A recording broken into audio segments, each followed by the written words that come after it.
my persuasive speech, I'm going to be talking about how difficult it is to get into the sports broadcasting field as a woman. So this is why sports broadcasting is competitive in general. So high public visibility. Many aspire to be in the spotlight, and this career path offers entertainment and sporting visibility that acquires more visibility from the public and in the public eye, on social media, on TV. Limited positions. There are only so many on-air roles of even the largest networks like ESPN, ABC, NBC News, Fox Sports, stuff like that. And even behind the camera, like the camera crew and the people who set up all the logistic part, there are very limited roles.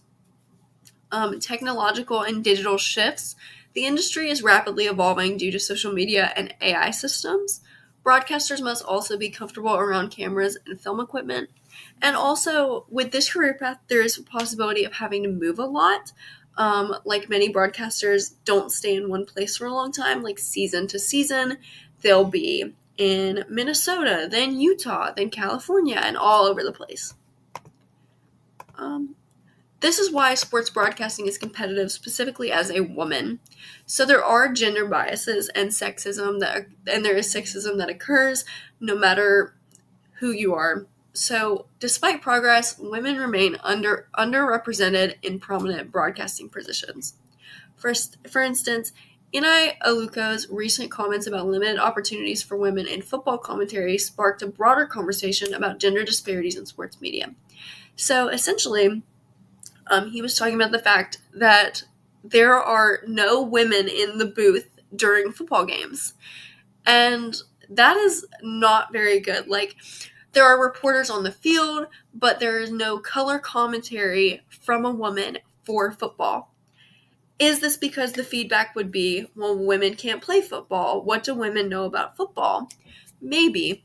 But also at the same time, it doesn't help when there are former professional athletes that go and fill those positions that take away from everyone, not even just women.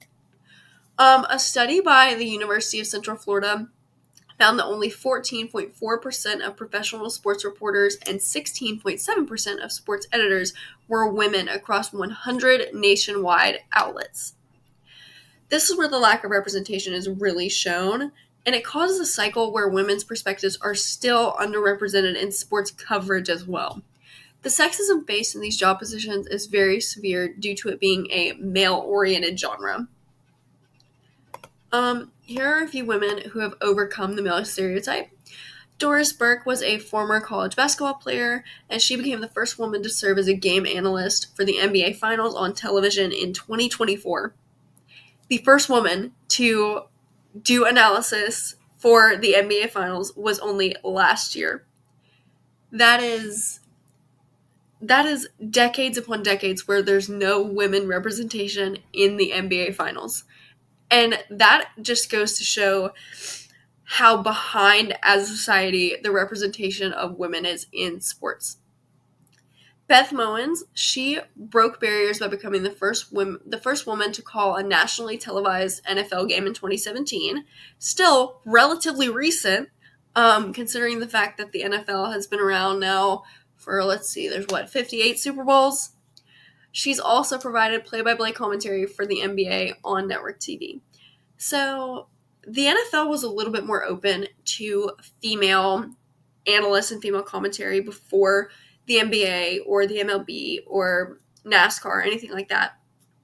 But still, there's not enough representation at all. This is how we can defeat sports broadcasting sexism. Dedicate equal airtime to both men's and women's sports. Promote exemplary women to more leadership positions on and off camera, like in the NFL. Call out biases, whether about appearances or athletic ability, because there is that aspect as well, where a man could show up looking scruffy or not looking the best, and everybody says, oh, it's fine, he's a good athlete. But if a woman shows up with one problem, one little flaw, one small piece of hair out of place, it throws off everything. It's like the world's going to stop spinning. So, sponsor women's broadcasting in the same way as men's. Use high-profile events like the Super Bowl or the World Cup to display women's broadcasting roles for a larger audience. The World Cup is next year, So hopefully we will see that as well. Yeah, here are my sources. So thank you so much.